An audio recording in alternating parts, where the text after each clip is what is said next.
với cái gì mẹ la thui lúc tục lâu cần xia nghe rồi đây sẽ kia là bung sòm và rụt sang thu mà lalpa pathian chuan Jerusalem nè na chuan hết hiền ati ani i chuan naram le ipian naram chu kana mi teramani a ipa chu amor mi ani a inu chu hit mi ani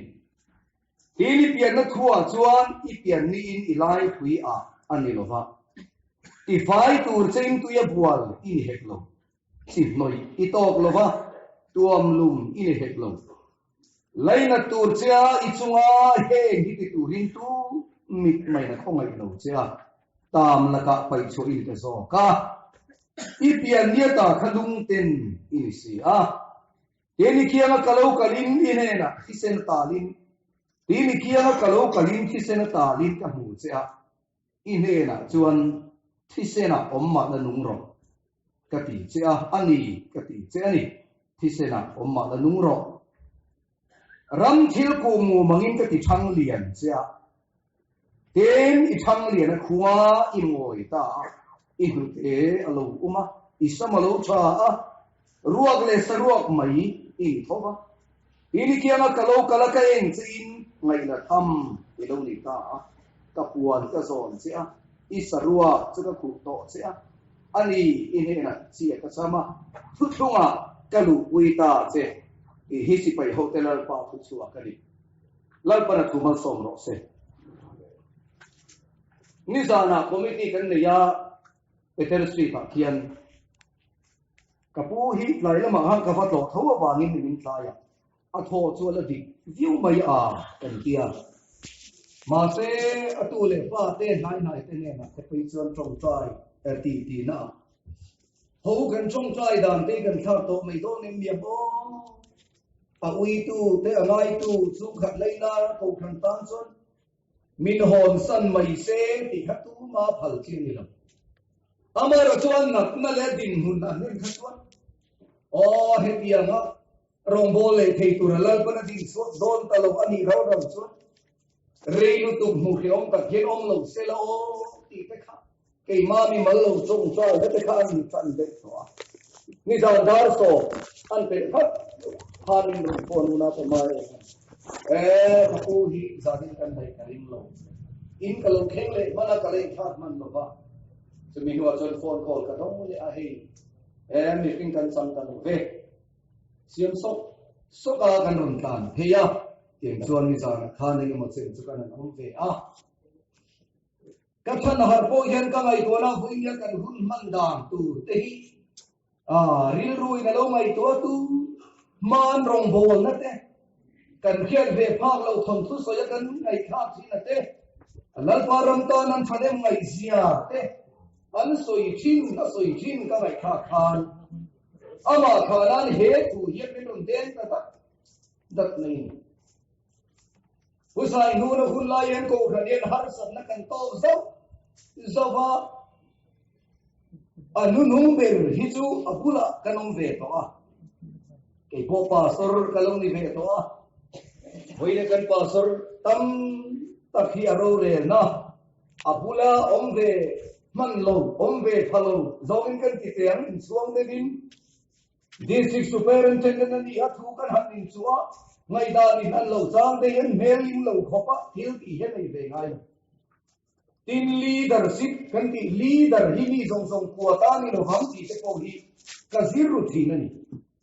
politics thilaniamo ramro re naniamo tual chungan mo ko khana po huai tu ni nahi lalpana pe di chon lo oman yang a ti ti kan ni pe kan khati hulai than bado thi na tiam thui ren thui thi na pusai nu na chu a soru lo khan angai ven lo de kan soi hi chon ai dom bung bung re kha hoi dai zela ani na chen hi oman min han vui po hi ti chong lo a thata kin ti mai lo chong kha tu kan pa so pa kha din din na ri po ta pe a sa mi le chu ram kan la na sa kho pang ti he so ya ka pu he lo ding ma mon chang lo chu o chang tu ra la ka moi ni le en ti cha ne mi ngai kim chang chang le sa mai se ko kan kha din mai se ti he tu chi na sang ni le som pakhat ni sang ni le som pahi khan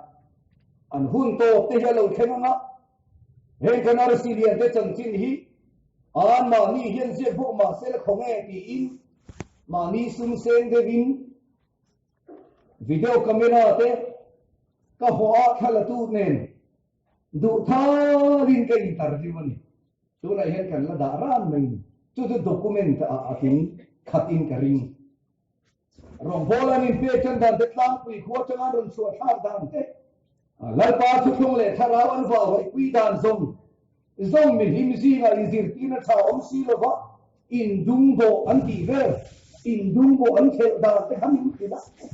a sai tu ra tam không mai voi ni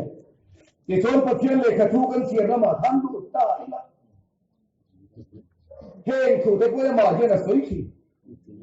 kan le so kan khat ya har sut na kan to la khan amang hyang ve khop mai an hun to lam ma lo ni to so ta ne na ka soi su ka pu e nang ni chu ti hian lo chol ula thang thar kan oma in su nu a lo por de mani pon ke ni kan ron not ma ma ke ni su nu ai ro hi por phin phen pon yem ro se he ngai hian ka pu a chang chuan eng mo kan thui chu ve la wa khan chan chin bua be le ve tu len kan no thi adu ngai lo re kum sang ro re la soi ho tu re mai kum sang ro re la da mia mai ni ro pi ke thi voi ren thang ai tu na sa thi helai thu hian min ro asi asoi ta tu Jerusalem chung chang Israel chung chang Abraham chung chang ko ni mai the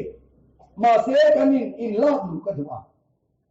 hati ang sang kan sakwa paruka kan ti do rang hin na lo oma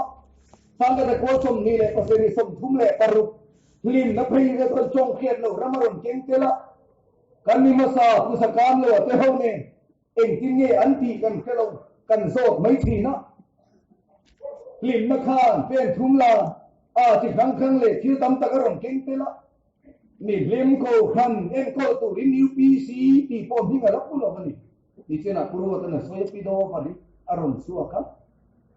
usakam lo baptisma kan ni ti kan pia tu ni pido pari mizoram ron lu ni chu missionary day in kan lamang kha ko kan te pon tu ni chon ka so thin an wa na san sia in akhiar na cha ma sang ka ko som ru pa ga so ba khom pui an tia azia ga thile dila lo dik tat se Macedonia da malo kai la kai ni min pui ro ti kan soya angai nom thin le kan tun lai thil mobile la thil record na tha te lo om se o ka ti alo liam zo tang su soi te helai he ni sare de tung sang kan huwa ikianga kalau kalim thi se na ta rin ka hu se thi se na om ma la nung ro ram thil ko mu mangin ka ti thang lien se Mizorama mi lim lo ding saudana khanla tu dan kan pang tu ni chan kuma en ko tu ko ni mang lo hoi le to ke soi la khan bia intina hallelujah ti te su kan kamra man taman tu te ti tu bi ka ko kan ngai to lo Pentecost zai khom le Pentecost lu lo zai khom ko hiet han to chuang lo anu hun la ya ne chep na le har san an to na sat tu sia ke ka ko chi pe ke sa pan kan min him ma sa chong khiet lo pai te ai zo la ap ko chung chang te min khila khu ta chung ka mi pi dam cho ki chong khiet lo hom ru ti te kan min khel chi kan ra mai jen khara mi te en ko tu he lo pian do na ni lo kan se nei ti mai tiam a hoi ni chu ka soi ta kan kha kan ni ro pui tha liam ni ya kan lo ti deu kan lo ti lu tuk deu ni pon ala ti na salo in lo ti don nya kha lai zong chong khiat lo ram te kha tu na kan chong khiat lo ang hian ni lo a than chu ram huai pa ya ngai pe ken sa panan ko wa eng tin nge chong khiat lo vai chong ka pu ma tang he na rom no chu ti chu doctor an en ti ra Doktor chu na ngai khang na ngai ti lom ka pu so yen ya doktor chu chong khiat lo pai te chon en ngai kha tle mi ni ko por de woni hi te ko chuan na te ke ha ka ka soi na chan chu tu lai le chan kharau lam chu en kol dan pathian khomai na zara Pentecost pastor Hilton specialist na ni Lomi nu an chua eng ang po ni ro se hei chu tia zai tu ti pathian khoi nazar kan kuak ve ham na ni ya cho cho lo khuak tin to hang han ma ya ser thur tui ya tui le ti lam ni lo an lua kan an da pa tui sang ra la tu la ni ha ti mai ni tu tu khoi theo musical college tan ma asir chua hi ni lo re la pa khara vi na va ta kan ramamin ron pe kan ni ya sumi khuak lu li tu kan khoi tu ro pui ber hoina kan an kha yang hi lung le na van ton ni tui hiron ka chin ma se a ro tui hi ka tilu tu kan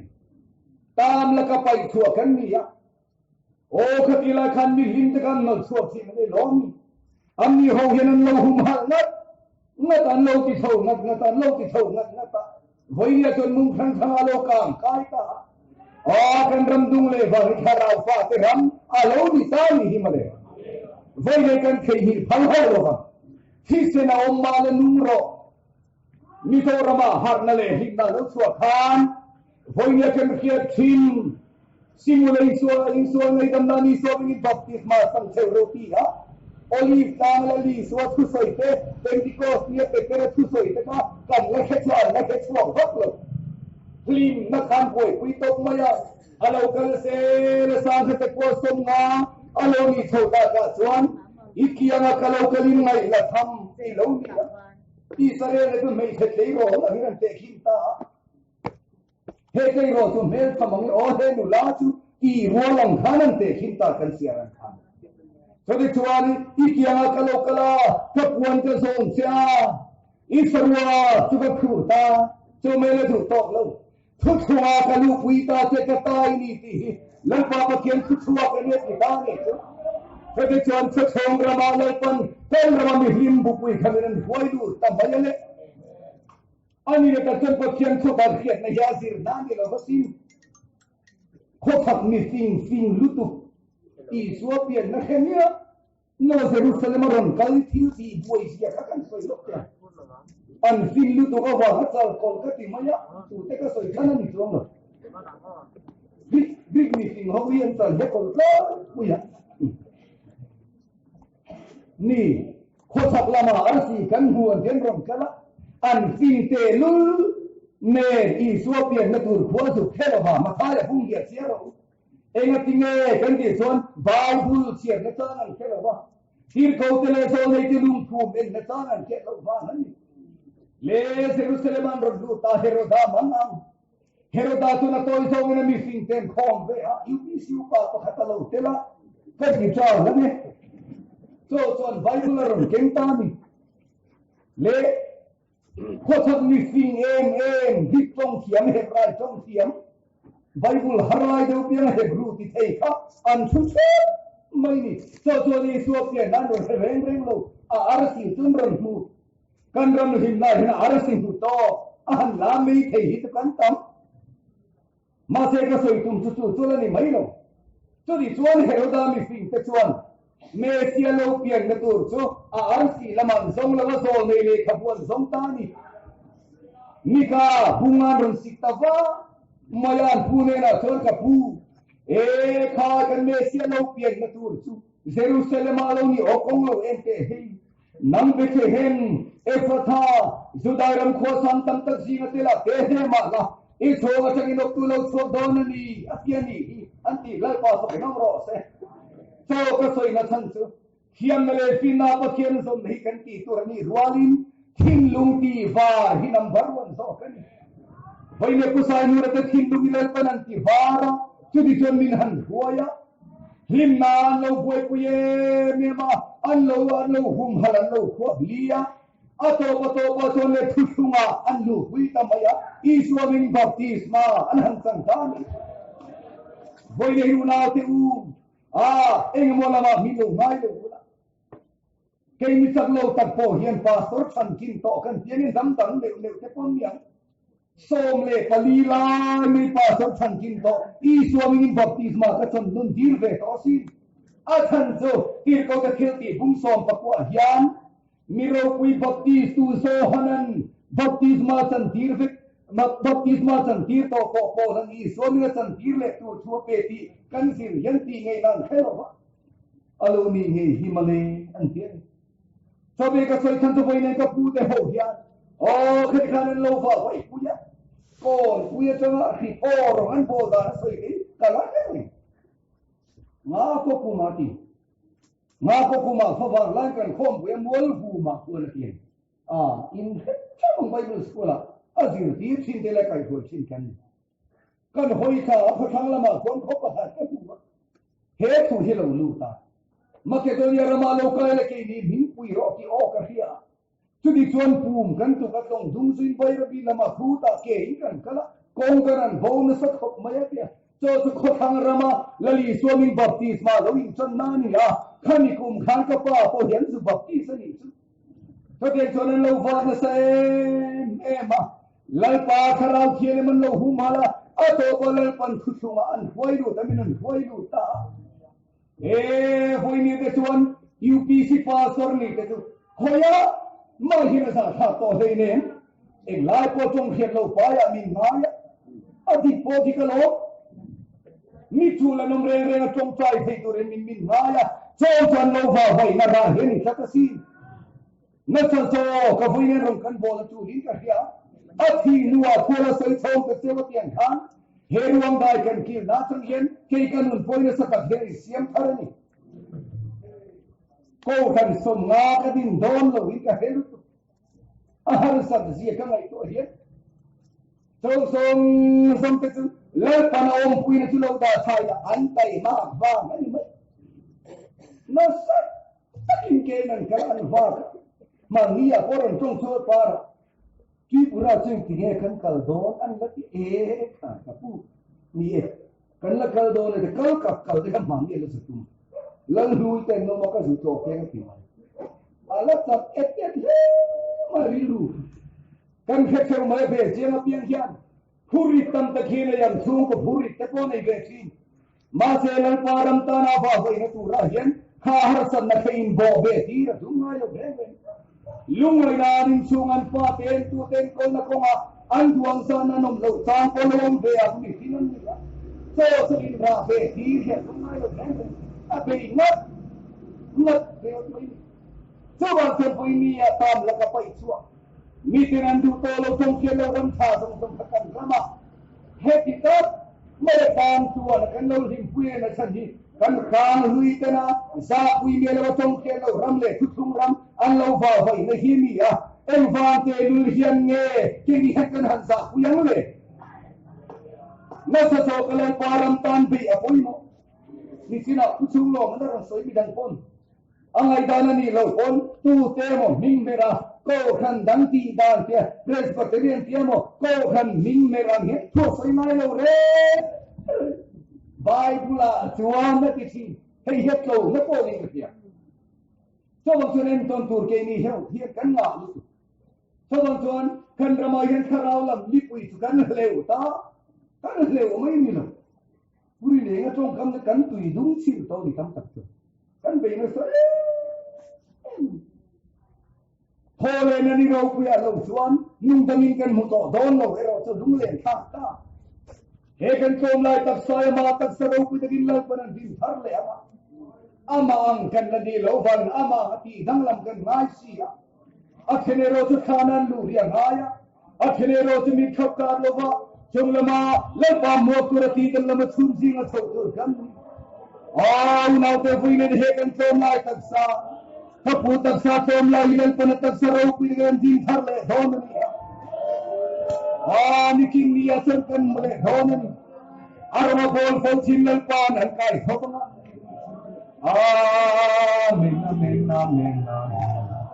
oh hallelujah amen amen amen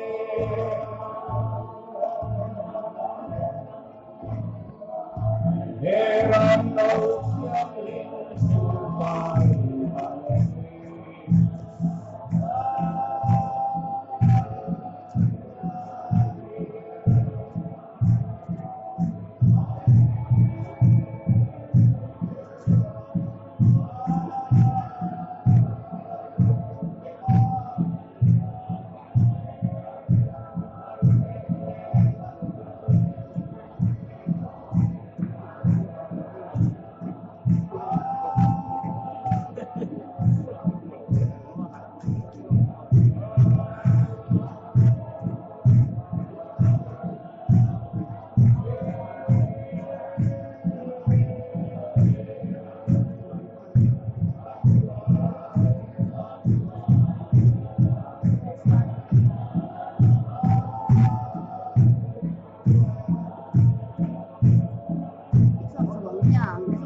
Khan ke ruto do na lo cái này chú phải đi hiền kan biro pui kan kha liam na mun sang sang atang kan dial tu pa sor te kan upa te ei phone lam kan vadat suak phalova eng mo sa tin om in karinga ti nei kan ramro rel khol lam atangin uzor sa le kan hel te kan han bu a chuan kan lo ma eng ron choyom tu te sunga in uzoma te in hei kan ngai tak tak te ka soitan khan om na bo ma lo ranga notice india han ti hi chu state sari soina ni maya atak hi chu mizo ramania tulama hei ka tho pui te ka unau te min cher lian tu te ma boinia rong bol na kan nei hi kaloma maro chu ruang dai ki lo ni ila thil danga han ti ti ho lalpa pa than sak ho zayon than rem ho kan sak tak zet zetani ti te kha kan sei do long thu ko kan ai o in nang mani wangin kan ko kan po kan ngoi le mai kan senior tak tak te in wangin in on ding zat te kha kaloma purwa ta kalo sia ma india ding kam tu to kan ding hun ve to kalo tie khat bi ver khan anin ye lok chin ani alung len tha ke chuan chung khat te po ei lal manga ya tu kin zinga aron thok chuak an thok na lo mu mal lo de an be chale a aron nang lo ni pon a fa pa angani a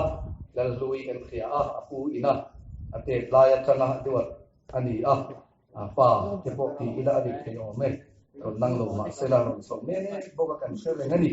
son foi ni to yang tu te so he na yan zorom UPC headquarters general IO in lom thu kan soi do a an su te me lo tong chai sak no mau turin kan an